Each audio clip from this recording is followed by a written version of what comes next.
Om Swastiastu, Salam Bhinneka Tunggal Ika. Sahabatku di Indonesia dan di luar Indonesia yang saya hormati.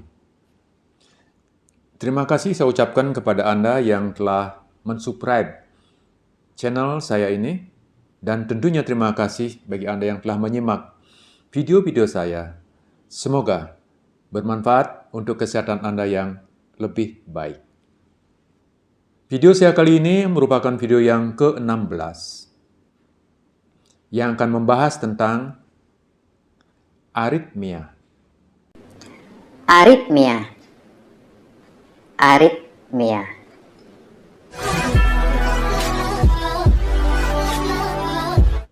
Aritmia adalah gangguan yang terjadi pada irama jantung oleh karena ada gangguan listrik jantung.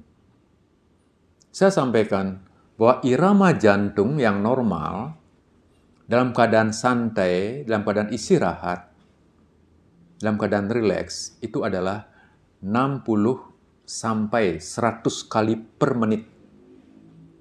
Itu detak jantung yang normal untuk orang dewasa. Ya, saya akan bahas di sini khusus untuk orang dewasa. Nah, tentu perkecualian di sini bagi olahragawan. Jadi olahragawan itu bisa saja detak jantungnya di bawah normal, di bawah 60 kali per menit, bisa 50 kali per menit. Untuk olahragawan, detak jantung seperti itu lebih rendah daripada normal, itu bisa termasuk kategori normal. Karena jantungnya kuat, sehingga tidak perlu memumpahkan darah dengan sering ke seluruh tubuh, ya, dengan pelan aja sudah tercover, sudah tercapai kebutuhan tubuh dengan oksigen, nutrisi, glukosa, dan lain sebagainya. Jadi tidak perlu sering memumpahkan darah ke seluruh tubuh, cukup push,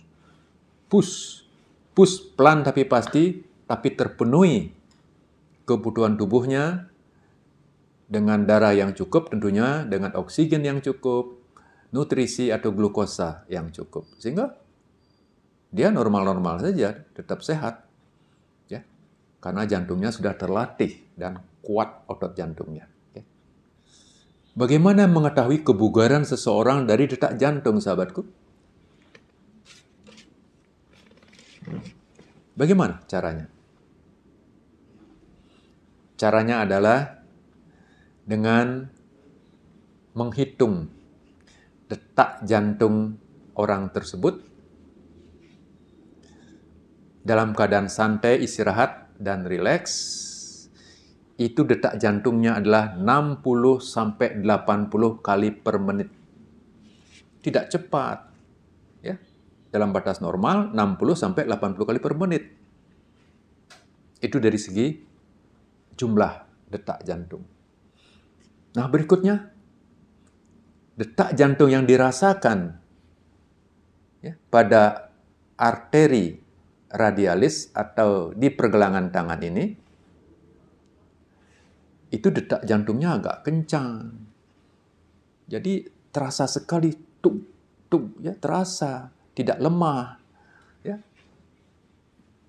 Ya, gampang sekali dirasakan dan detaknya agak kencang dan teratur. Itu artinya orang tersebut sehat dan bugar. Mungkin dia rajin olahraga. Sehingga detak jantungnya bisa 60 sampai 80 kali per menit dalam keadaan rileks sampai istirahat. Dan detak jantungnya dirasakan cukup kuat dan teratur. Ya. Jadi orangnya bugar. Ya.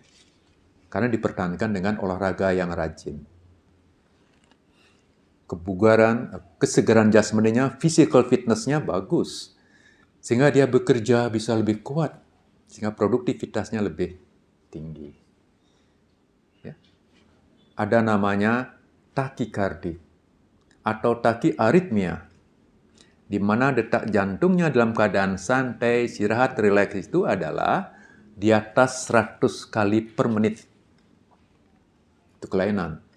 Ya, terlalu cepat. Bahkan ada sampai 140, 150, bahkan mendekati 200 ada. Padahal normalnya di bawah 100. Terlalu cepat.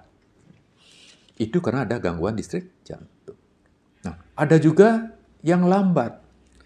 Di bawah 60. Ya, 50, 45, 40, bahkan ada yang sampai 35 kali per menit. Itu sangat detak jantung yang sangat rendah. Itu namanya bradikardi atau bradiaritmia. Ini juga masalah. Ya, bisa-bisa dalam keadaan tidak normal seperti ini, tubuhnya bisa kekurangan asupan oksigen dan asupan energi atau glukosa karena detak jantungnya yang kurang, melemah. Ya, di bawah 60 kali per menit. Itu karena adanya gangguan listrik jantung. Yang ketiga, tidak teratur, sahabatku. Detak jantungnya tidak teratur. Kadang-kadang cepat, kadang-kadang melambat, bahkan kadang-kadang berhenti sejenak. Sehingga detak jantungnya lagi tinggi, ya, lagi normal, lagi rendah. Tidak teratur. Nah, ini juga karena gangguan listrik jantung. Sahabatku, apa penyebab dan faktor pencetus daripada aritmia ini? Ya, saya gabung ya antara penyebab dan faktor pencetus. Aritmia bisa terjadi oleh karena penyakit hipertiroid. Yang kedua, bisa terjadi karena gangguan elektrolit di dalam tubuh kita, oleh karena mungkin diare yang begitu berat, sehingga banyak elektrolit yang keluar. Kemudian bisa juga karena kalium di dalam tubuh kita kurang. Misalnya pada orang-orang yang odim kakinya, bengkak kakinya karena penyakit ginjal, penyakit jantung, penyakit hati, itu diberikan diuretika. Sehingga kencing terus. Karena kencing terus, kaliumnya juga banyak keluar, namun diganti mungkin tidak cukup. Sehingga kekurangan kalium tubuhnya itu bisa sebagai pencetus terjadinya aritmia. Bisa juga karena olahraga yang ekstrim, yang berlebihan, keringat banyak, mengucur deras. Elektrolit tubuhnya juga keluar banyak, ya, juga bisa sebagai pencetus terjadinya aritmia. Di samping ada faktor-faktor tertentu yang menyebabkan detak jantung dipacu kencang, juga ada faktor elektrolit yang terganggu di sini. Bisa terjadi aritmia. Orang-orang yang kurang tidur, stres, bisa pemicu aritmia. Konsumsi alkohol yang berlebihan bisa mencetuskan terjadinya aritmia. Kemudian pengguna narkoba bisa. Bagi sahabat yang minum minuman yang berkafein tinggi, contohnya energi drink, itu tinggi kafeinnya. Dia minum 2 atau 3, ya berlebihan. Bisa menimbulkan aritmia. Nah, ada juga sahabatku yang minum obat batuk pilek. Itu bisa meningkatkan detak jantung. Ya, itu pemicu bisa terjadinya aritmia. Dan lain-lain. Apa gejala aritmia? Aritmia ini bisa tanpa gejala. Ya, misalnya kita sudah mengalami aritmia, jadi gangguan detak jantung yang lebih tinggi, lebih rendah, tidak teratur, itu bisa tanpa gejala. Sehingga kita santai-santai aja, sehingga begitu kita melakukan olahraga yang berat, yang ekstrim, yang kompetitif, bisa-bisa jatuh di lapangan, apalagi kita lelah. Bisa. Akan terjadi bahkan bisa henti jantung. Hati-hati. Ya. Makanya nanti saya akan ajarkan bagaimana caranya mendeteksi adakah aritmia di dalam diri Anda? Nah, kalau timbul gejala, gejalanya bisa seperti ini. Ya, orangnya akan cepat lelah. Ya, kalau berjalan, naik tangga bisa ngos-ngosan. Kemudian terasa sesak, berat bernapas, bisa berdebar, ya, terasa berdebar, terus keringat dingin, bisa kadang-kadang terasa nyeri dada. Bahkan yang berat bisa kejang, pingsan, bahkan henti jantung. Itu yang paling fatal, henti jantung. Dan banyak kasus yang telah terjadi, henti jantung yang dipicu oleh keadaan-keadaan yang saya sampaikan tadi. Semoga Anda bebas dari permasalahan tadi.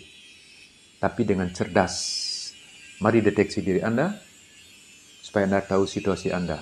Adakah aritmia? Apakah saya mengalami aritmia? Pastikan nanti Anda aman, ya, dengan cara saya. Nah, sekarang akan saya ajarkan, sahabatku, bagaimana kita mendeteksi diri kita, mengecek diri kita, detak jantung kita, apakah ada aritmia? Caranya sebagai berikut. Anda bisa cek detak jantung Anda di 2 tempat. Yang pertama, yang umum dilakukan adalah di nadi radialis atau arteri radialis, ya, yang sejajar, ya, sejajar dengan jempol, ya, tap di sini dia. Ya. Raba dengan 2 jari atau 3 jari. Anda rasakan, Anda tekan. Nah, setelah ketemu, Anda rasakan detak jantungnya atau denyut nadinya. Anda rasakan. Setelah ketemu, Anda rasakan denyut nadinya. Cukup kuat apa lemah? Ya, kalau cukup kuat, bagus. Kemudian Anda hitung. Menggunakan stopwatch, menggunakan jam, silakan. Per menit berapa? Nah, sudah saya sampaikan tadi. Bila di atas 100 atau di bawah 60 kali per menit, itu tidak normal. Atau tidak teratur. Kadang-kadang cepat, kadang-kadang lambat, kadang-kadang berhenti sejenak. Itu juga tidak normal. Itulah yang disebut dengan aritmia. Ya, paham? Yang kedua, Anda bisa cek di arteri karotis yang ada di leher Anda. Bisa di sebelah kanan, Anda raba dengan tangan kiri Anda. Ya, dengan 2 jari bisa. Ya, atau 3 jari bisa. Atau di sebelah kiri Anda dengan tangan kanan Anda. Ya, antara trakea dengan otot yang besar di sini, itu ada pembuluh darah arteri karotis yang sangat besar. Tekan. Terasa sekali. Tup, tup, tup. Ya, tekan dia. Sehingga terasa detaknya jelas sekali, besar. Sehingga ini paling gampang untuk mengetahui detak jantung seseorang walaupun dalam keadaan detak jantungnya lemah. Nah, Anda hitung. Sama seperti tadi. Di arteri radialis. Sama. Per menitnya berapa? Teratur apa tidak? Yang pada arteri karotis selalu detak jantungnya terasa keras. Sehingga Anda gampang untuk menghitungnya. Ya. Ini 2 tempat. Anda cek detak jantung dalam 1 menit. Ya, termasuk yang mana Anda? Ya, mudah-mudahan semuanya normal. 60 sampai 100 kali per menit dalam keadaan santai, rileks, dan istirahat. Misalnya baru bangun pagi, Anda cek aja yang paling rileks. Nah, itu dengan cara gampang, manual tanpa alat. Semua orang bisa lakukan. Yang kedua, bisa menggunakan alat. Ini namanya pulse oximetry. Jadi alat ini, alatnya kecil, ya. Memang ada yang besar, di rumah sakit itu alatnya besar-besar, ya. Di monitor. Jadi alat ini untuk mengetahui oksigen free-nya cukup apa enggak. Atau fungsi paru-parunya bagus apa enggak. Nah tentu kalau dengan alat ini namanya pulse oximetry. Pulse untuk mengetahui pulse nadi. Oximetry itu kadar oksigen di dalam tubuh kita di bagian perifер. Ya, itu dicek di tangan. Ya, dicek di tangan seperti ini.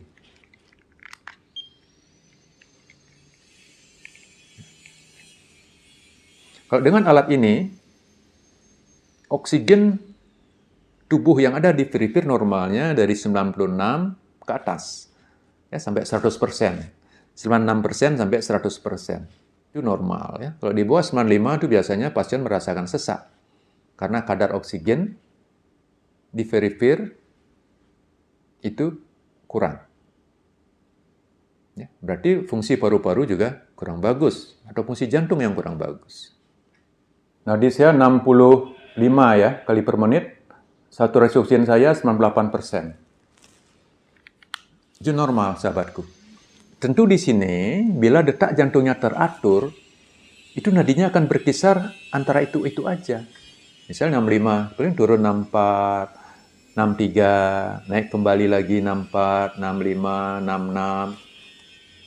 Kita evaluasi dalam 1 menit atau lebih, segitu-segitu aja dia.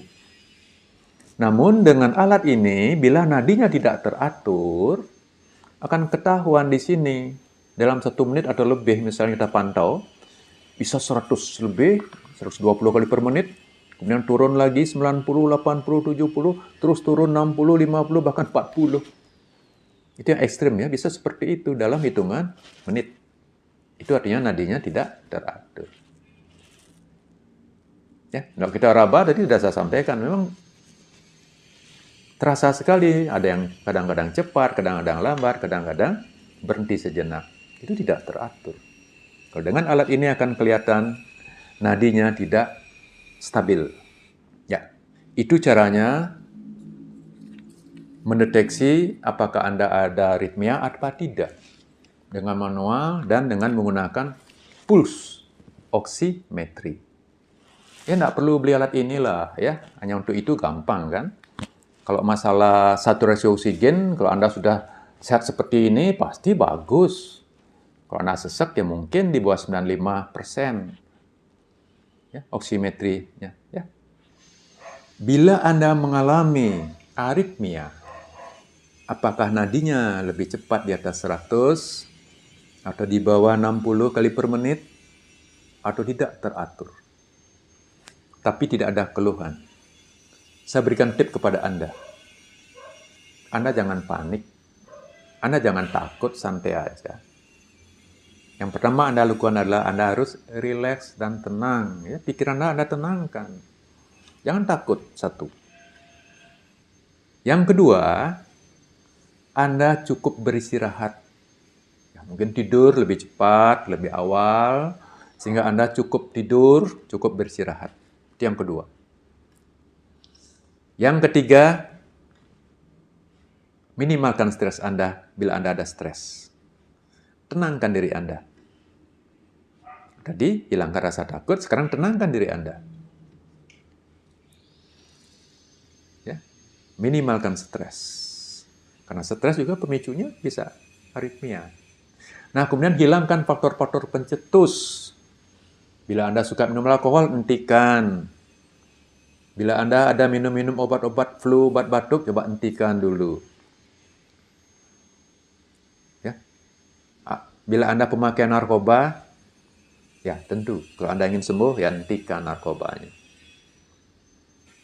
Dan lakukan olahraga secara teratur. Dalam keadaan Anda bugar. Olahraganya ringan, ya di halaman rumah aja. Ya, lari-lari kecil, ya, jalan santai, tapi rutin setiap hari. 20-30 menit cukup. Anda evaluasi 1 bulan. Saya yakin Anda bisa pulih kembali, detak jantung Anda normal. kemungkinan besar Anda bisa normal kembali. Ya, yang tanpa gejala. Kemudian jangan melakukan olahraga yang berat dulu. Ini seperti Anda sudah berumur 40-50 tahun, apalagi di atas 50 tahun. Jangan main bulu tangkis dulu, ya olahraga yang kompetitif, yang berat-berat jangan. Ya olahraga ringan aja, ingat itu. Anda pastikan dulu sampai dalam keadaan aman. Nah yang kedua, tentu yang ada gejala.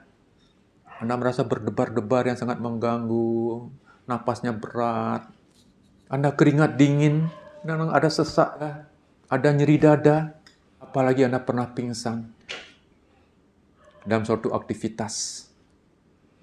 Dan Anda dapatkan seperti itu sesuai dengan apa yang Anda lakukan pemeriksaan untuk diri Anda, segera Anda periksakan diri Anda, konsultasi ke dokter jantung.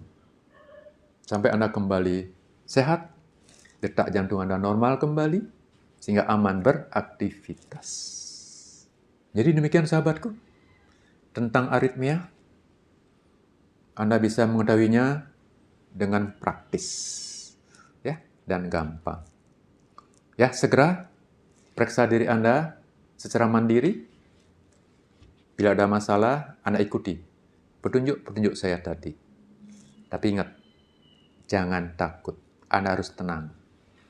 Itu merupakan poin Anda untuk bisa sembuh lebih baik. Oke? Saya akhiri. Salam Bhinneka Tunggal Ika. Om Santi, Santi, Santi, Om.